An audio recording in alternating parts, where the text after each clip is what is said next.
Let's explore the do-while loops in the C programming language. The do-while loop is a powerful control structure that executes the loop body at least once before checking the condition. Here is a basic syntax of a do-while loop. The do keyword initiates the loop, followed by the code block, which is the loop's body, enclosed in curly braces. Inside this block, the statements are executed.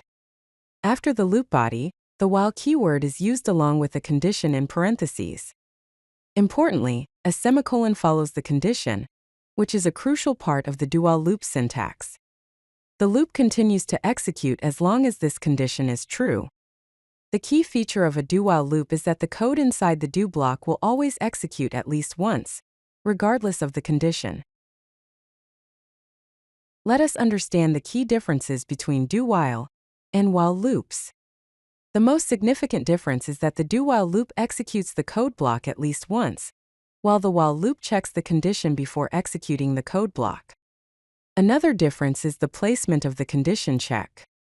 In a while loop, the condition is checked at the beginning, whereas in a do-while loop, it is checked at the end. Also, note that the do-while loop requires a semicolon after the condition. Here's how a while loop is structured.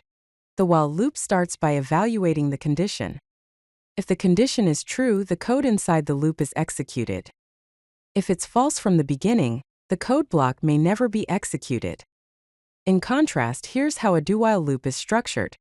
The code inside the do block is executed first, and then the condition is checked.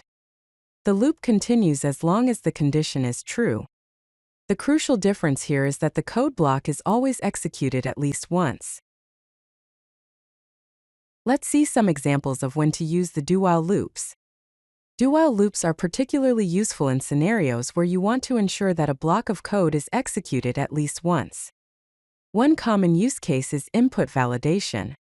Do-while loops can be used to repeatedly prompt the user for input until a valid input is provided. In this example, the loop continues until the user enters a positive number. Another scenario where do-while loops are useful is menu-driven programs. You can use do-while loops to display a menu to the user and continue executing options until the user chooses to exit. In this example, the menu is displayed, and the user is prompted to enter a choice. The loop continues until the user chooses option 2, which exits the program. Let us explore a complete example of do-while loops with a number guessing game. Here's the code. First, the program initializes the secret number to 7 and declares guess and attempts variable. The do-while loop then starts. This loop ensures that the player gets at least one attempt to guess the number.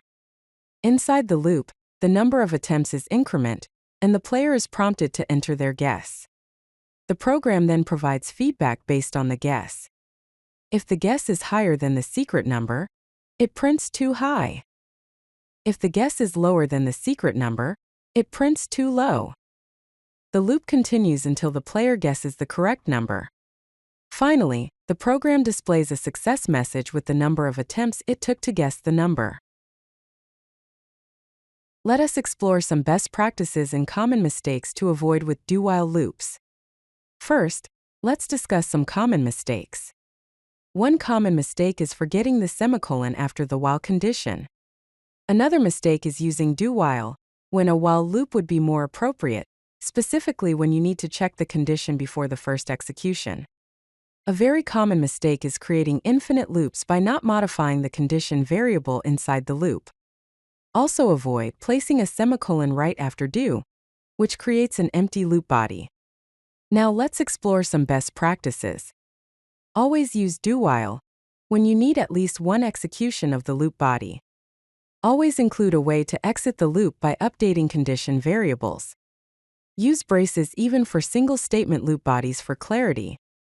Consider using do-while for input validation and menu-driven programs.